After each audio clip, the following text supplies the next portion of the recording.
Look at this corrosion here. It's worse than I thought. We're going to need specialized parts for this fender.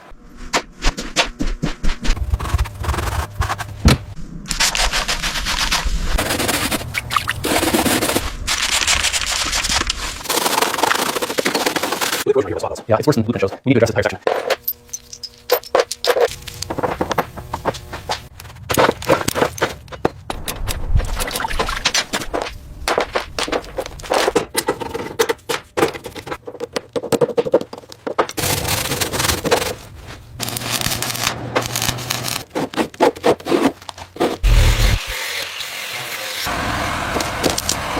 Exactly 52 and a half inches right there. All right, noted. Back and forth to the panel.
These are the head gaskets. We'll install them right here on cylinder ports.